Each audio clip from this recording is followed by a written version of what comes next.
So how do you take care of your mental well-being while in college? If you watch this video to the very end, you'll learn 5 easy self-care ideas for college students.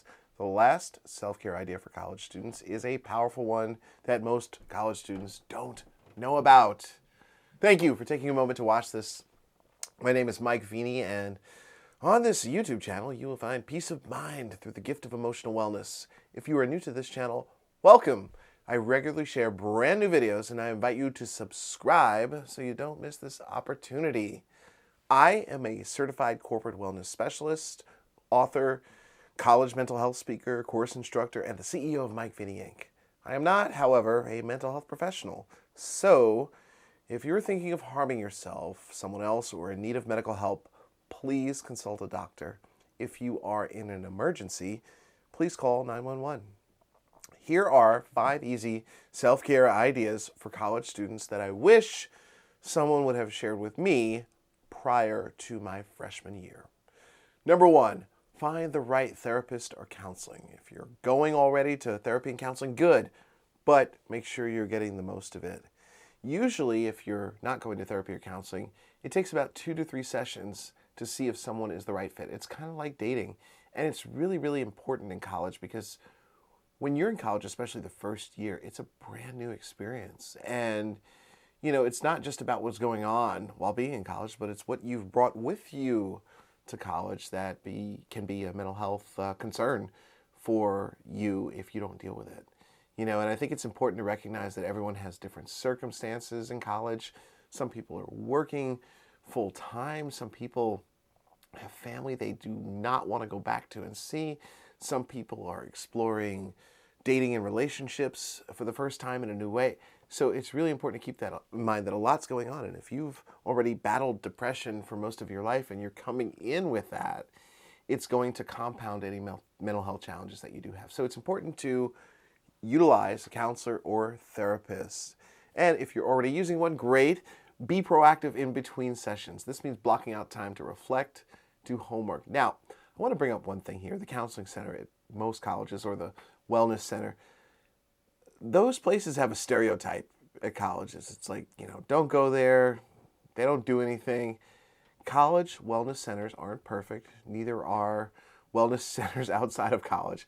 But I encourage you to use it. Even if it's not perfect, something is better than nothing. And it's important to normalize this conversation by going and taking advantage of therapy on campus. Number 2, do brain dumps. I know something about you if you're watching this video right now, that as you're watching this video, you have a lot on your mind. In fact, you might be doing something else while watching this video. I caught you. I could see you through the camera. That's okay. I've got other things on my mind too as I'm recording this video. In his book, Getting Things Done, author David Allen talks about the fact that we all have open loops on our mind, just things constantly going. And when you don't deal with those open loops, they bring what we call stress. If you don't deal with the stress, it gets you to the point where you're tired all the time. It becomes exhaustion.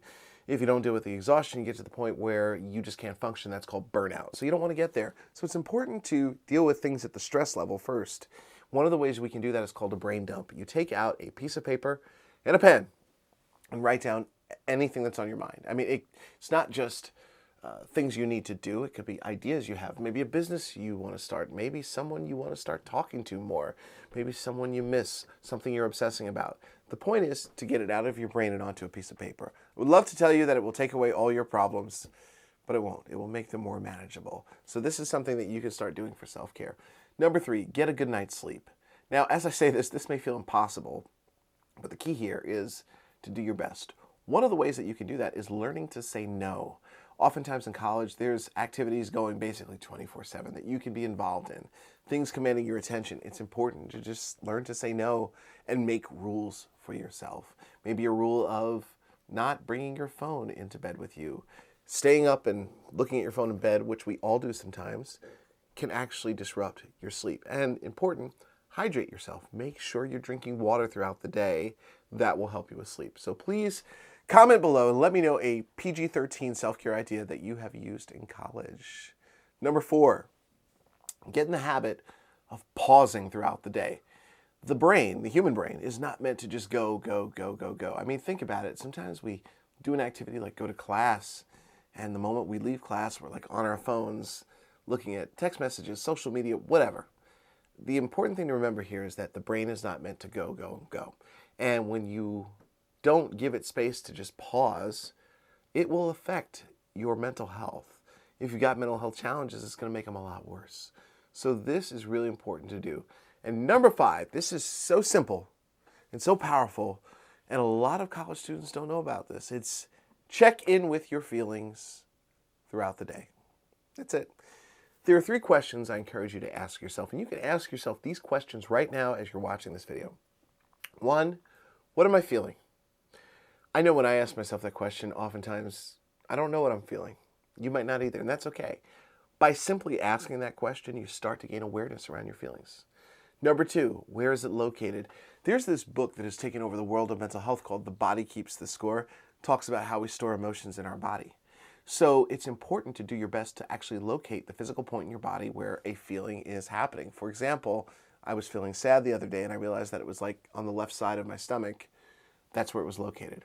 The 3rd question, what do I need right now? I call this the reparenting question. You get to be a parent to yourself.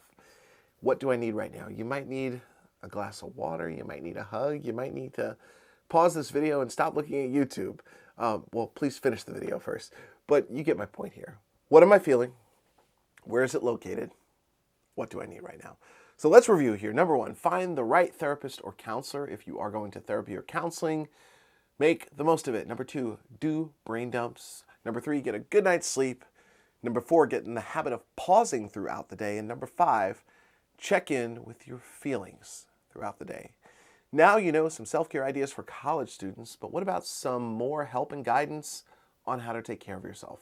I've created a library of courses on self-care that you can find on opensesame.com by clicking the link in the description.